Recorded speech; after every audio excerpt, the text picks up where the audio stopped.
क्यों नहीं पढ़ी? अरे वाह बाजी, काम से फुर्सत ही नहीं तो नमाज कैसे पढ़ूं? अभी तो आप कह रहे थे कि आपको दीन की बहुत मालूमात है और आपको नमाज पढ़ने की फुर्सत नहीं। ये कौन सा दीन से मोहब्बत बहन जुबान से कह देना काफी नहीं, असल तो अमल मकसूद है। और आपका ये कहना है कि नमाज के लिए फुर्सत नहीं, और आप ये कहना चाहती हैं कि नमाज और इज्तिमा में जाना उन लोगों का काम है जो बेकार होते हैं। हालांकि नमाज तो अल्लाह ताला का हुक्म है और एक दिन में 5 वक्त की नमाज फर्ज है। अगर 1-2 वक्त की नमाज छूट ही गई तो कौन सी कयामत आ जाएगी? तौबा तौबा, अगर हम नमाज नहीं पढ़ेंगे तो कब्र में बड़े बड़े सांप डसेंगे और बड़े बड़े बिच्छू डंक मारेंगे।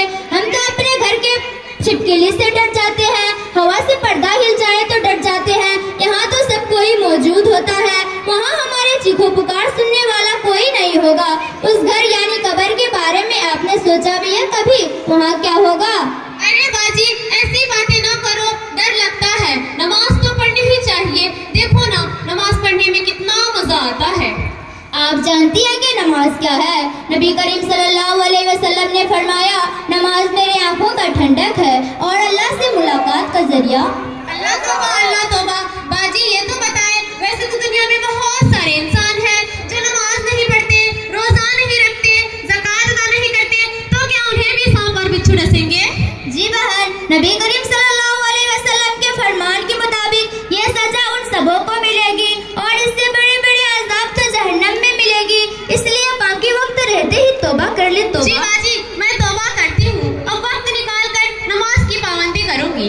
बहन, आप फिर से वक्त निकालने की बातें कर रही हैं। नमाज पढ़ने में थोड़ी ना 2-4 घंटे लगते हैं, हम तो मेकअप करने में 2 घंटे लगा देते हैं, मोबाइल चलाने में कई घंटे लगा देते हैं, घर में कोई मेहमान आ जाए तो यूं ही तो 4 घंटे निकल जाते हैं, मालूम ही नहीं पड़ता।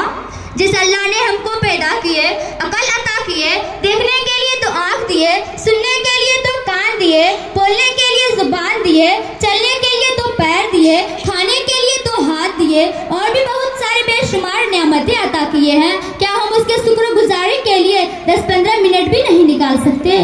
जी बाजी, आपने तो बिल्कुल ठीक कहा। बेशक हमारा बहुत सारा वक्त मेकअप करने, मोबाइल पर सहेलियों से फुजूल बातें करने और फुजूल कामों में लग जाता है। बाजी हमें नमाज के बारे में कुछ और भी बताएं ताकि हम सब भी नमाज की पाबंद बन जाएं। बहन, मैं आपको नमाज के बारे में क्या क्या बताऊं। नबी करीम सल्लल्लाहु अलैहि वसल्लम का इरशाद है, नमाज जन्नत की कुंजी है। अल्लाह के रसूल सल्लल्लाहु अलैहि वसल्लम ने फरमाया, नमाज मेरी आंखों का नूर है और नमाज मेरे दिल का सुरूर है। क़यामत के दिन सबसे पहले नमाज के बारे में हिसाब होगा।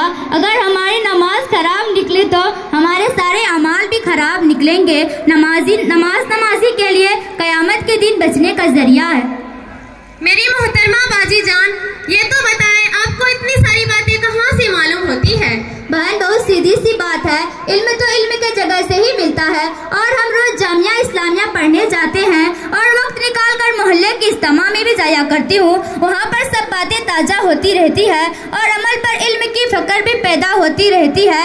इंसान जिस माहौल में रहता है, इंसान के ऊपर उसका असर पड़ता रहता है।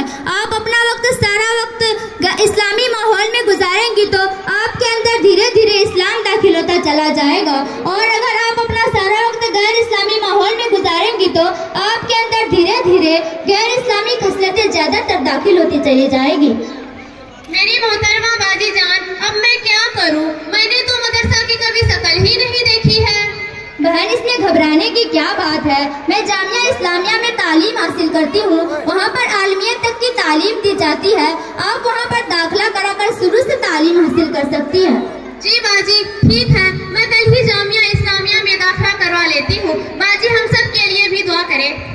अल्लाह ताला हमें इल्म नाफे अता फरमाए, अमल करने की तौफीक अता फरमाए, हम सबको अपने नेक बंदों में शामिल फरमाए और हम सबको जन्नतुल फिरदौस में आला मकाम अता फरमाए। बाजी अब इजाजत दीजिए, काफी देर हो गई है। अल्लाह ताला आप तमाम को इसका अजर अता फरमाए। आमीन। अस्सलामु अलैकुम व रहमतुल्लाहि व बरकातुहू। वालेकुम अस्सलाम व रहमतुल्लाहि व बरकातुहू।